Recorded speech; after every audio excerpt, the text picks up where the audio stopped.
ഇന്ന് ഞാൻ ഒരു ദിവസം മുഴുവനും എന്റെ ഈ ഒരു വീടിനെ ഞാനൊരു ഹോട്ടലാക്കി മാറ്റിയാൽ എങ്ങനെ ഉണ്ടാവുന്നതാണ് നോക്കാൻ പോണത്. എങ്ങനെ ഈ ഒരു വെറൈറ്റി ചലഞ്ച് ഞാൻ അവസാനിപ്പിച്ചു നോക്കാം. അങ്ങനെ ഇപ്പൊ രാവിലെ ഒരു 7 മണി ആയതും എന്റെ വീടിന് ഞാനൊരു ഹോട്ടലാക്കാൻ വേണ്ടി വീടിന്റെ വെളിയിൽ ഒരു ബോർഡിൽ ഹോട്ടൽ ഓപ്പൺ എന്ന് എഴുതി വെച്ച് ആ ബോർഡ് ഞാൻ വീട്ടിന്റെ വെളിയിൽ തൂക്കിയിട്ടു. പിന്നെ എന്റെ ഈ ഒരു ഹോട്ടലിലേക്ക് പ്രത്യേകിച്ച് ആരും വരാനില്ലാത്തതുകൊണ്ട് ഇന്നത്തെ എന്റെ കസ്റ്റമേഴ്സ് ആയിട്ട് ഞാൻ എടുത്തിരിക്കുന്നത് എന്റെ അച്ഛനെയും അമ്മനെയാണ്. ഇനി ഇവരെ വെച്ചിട്ട് വേണം എന്റെ ഹോട്ടലിനെ ഒന്ന് പച്ചപിടിപ്പിക്കാൻ. അങ്ങനെ സമയം ഒരു 8 മണി ആയതും രാവിലത്തെ ഭക്ഷണം കഴിക്കാൻ വേണ്ടി എന്റെ കസ്റ്റമേഴ്സ് ചെയർ കൂട്ടിയിരുന്ന് കാത്തിരിക്കുകയാണ്. നമ്മളുടെ ഹോട്ടലിൽ രാവിലത്തെ സ്പെഷ്യൽ എന്ന് പറയുന്നത് ദോശയും ചമ്മന്തിയുമാണ്. അതുകൊണ്ട് രാവിലെ ഞാൻ നല്ല ദോശയും ചമ്മന്തിയാണ് എന്റെ ഹോട്ടലിലേക്ക് വന്ന കസ്റ്റമേഴ്സിന് വെച്ചുണ്ടാക്കി കൊടുത്തത്. എന്റെ ദോശ കഴിച്ചിട്ട് എങ്ങനെയുണ്ട് ചോദിച്ചപ്പോൾ കൊള്ളാന്നാണ് രണ്ടുപേരും പറഞ്ഞത്. പിന്നെ എന്റെ ഈ ഒരു ഹോട്ടലിൽ ഷെഫും വെയിറ്ററും ക്ലീനറും ഒക്കെ ഞാൻ തന്നെയാണ്. അതുകൊണ്ട് ഏതൊക്കെ പാത്രങ്ങൾ ഞാൻ ഭക്ഷണം വെക്കാൻ എടുത്തിട്ടുണ്ടോ ആ പാത്രങ്ങളൊക്കെ ഞാൻ തന്നെ വേണം കഴുകി വെക്കാൻ. അത് കഴിഞ്ഞ് ഇനി അടുത്ത പണി എന്ന് പറയുന്നത് ഉച്ചയ്ക്ക് ഊണിന് വേണ്ട പച്ചക്കറിയും കാര്യങ്ങളൊക്കെ അരിഞ്ഞു വെക്കണം. പക്ഷെ പ്രശ്നം എന്താണ് പറഞ്ഞാൽ എന്നെ സഹായിക്കാൻ വേണ്ടി ഒരു ഹെൽപ്പർ ഇല്ല. അതുകൊണ്ട് എന്റെ കസ്റ്റമേഴ്സിൽ ഒരാളുടെ ഞാൻ സഹായിക്കുമെന്ന് ചോദിച്ചപ്പോൾ സഹായിക്കാലോ എന്നും പറഞ്ഞ് പച്ചക്കറി അറിയാനൊക്കെ ആളെന്നെ കുറെ നേരം സഹായിച്ചു. പക്ഷെ സംഭവം എനിക്ക് കറി വെക്കാനൊന്നും അറിയാത്തതുകൊണ്ട്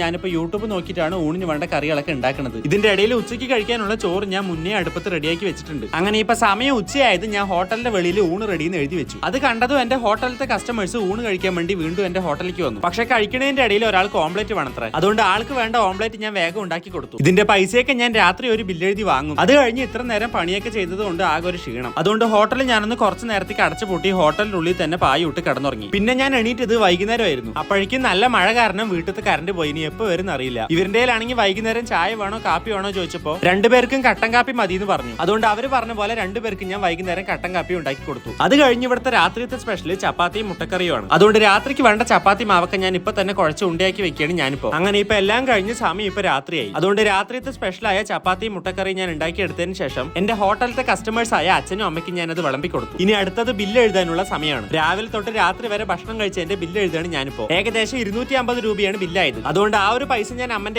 വാങ്ങിയതിന് ശേഷം ഹോട്ടലിന്റെ വെളിയിൽ പോയി ഹോട്ടൽ പൂട്ടിന്ന് എഴുതി വെച്ചതിന് ശേഷം എന്റെ ഈ ഒരു ചലഞ്ച് ഞാനോട് അവസാനിപ്പിക്കുകയാണ്. അപ്പൊ ഇതുപോലെയുള്ള വെറൈറ്റി ചലഞ്ചുകൾ ഇനിയും നിങ്ങൾക്ക് കാണണമെങ്കിൽ ഒരു സബ്സ്ക്രൈബ്. അപ്പൊ അടുത്ത വീഡിയോയിൽ കാണാം.